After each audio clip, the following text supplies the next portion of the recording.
नमस्कार बालमित्रांनो, कसे आहात?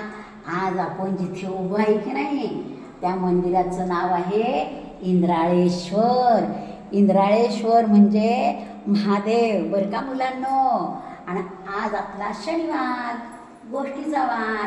आज आपल्या गोष्टीचं नाव आहे इंद्राळेश्वर.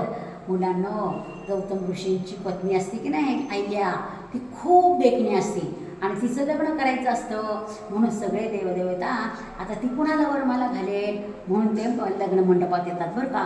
पण इंद्राला ती इतकी आवडलेली असते तर इंद्र म्हणतो की आपणच तिच्याबरोबर लग्न करायचं, किती देखणी आहे या. म्हणून की नाही इंद्र तयार होत बसतं बरं का, सुंदर नटतो आणि तो येतो मंडपात. तोपर्यंत गौतम ऋषींबरोबर अहिल्यादेवीचं लग्न झालेलं असतं. अहिल्याचं लग्न झालेलं असतं की मग खूप राग येतो इंद्राला. एकदा तरी आपण त्या अहिल्याला स्पर्श करायचाच. पण अहिल्या इतकी पतिव्रता असते की नाही, तर गौतम ऋषी एकदा आंघोळीला जातात आणि मग इंद्र काय करतो, त्याच वेळेला बरोबर गौतमांचं रूप घेऊन अहिल्याजवळ जातो आणि त्या अहिल्याला स्पर्श करतो. तितक्यात गौतम ऋषी येतात. मग त्यांना खूप राग येतो. मग अहिल्याला ओरडतात. तर ती म्हणे, अहो माझं काही चुकलं नाही आहे, त्यांनी तुमचं रूप घेतलं होतं, तुम्हाला माहिती आहे ना मी किती पतिव्रत आहे. म्हणून ते काय करतात, अहिल्यालाही शाप देतात की तू दगड होऊन पडशील.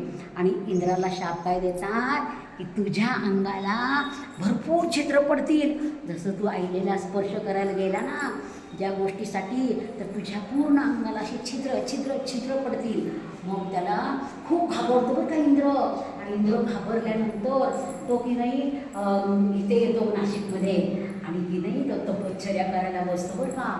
मग महादेवाची तपश्चर्या करतो, इतकी घोर तपश्चर्या करतो आणि गौतम ऋषींची माफी पण मागतो तो. मग गौतम ऋषी म्हणतात तू तपश्चर्या केली तर कुणीतरी तुला उपयोगी पडेल बरं का.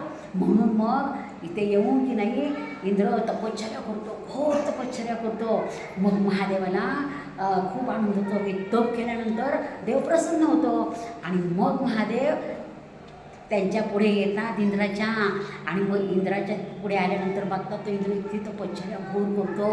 मग ते काय करतात, एक तळं निर्माण करतात बरं का मुलांनो. ते समोर तळ आहे की नाही, ते इंद्राळेश्वर तळ आहे बरं का. आणि मग त्या तळ्यामध्ये इंद्राला म्हणतात की तू त्या तळ्यामध्ये आंघोळ कर. आणि मग इंद्र त्या तळ्यामध्ये आंघोळ करतो आणि आंघोळ केल्यानंतर अंगावरचे सगळे डाग त्याचे निघून जातात. म्हणून त्या तळ्यामध्ये आंघोळ करायचं इतकं महत्त्व आहे, कारण ते महादेवाने निर्माण केलेलं आहे. आणि इंद्राने तपश्चर्या केली म्हणून त्या मंदिराला मग तिथे पिंड निर्माण केली बरं का. पिंड स्थापन केली इंद्राने आणि ते पिंड स्थापन केल्यावर त्या मंदिराला इंद्राळेश्वर असे नाव पडले. आणि ते तळं पण महादेवाने इंद्रासाठी निर्माण केलं म्हणून इंद्राळेश्वर तळे आहे ते.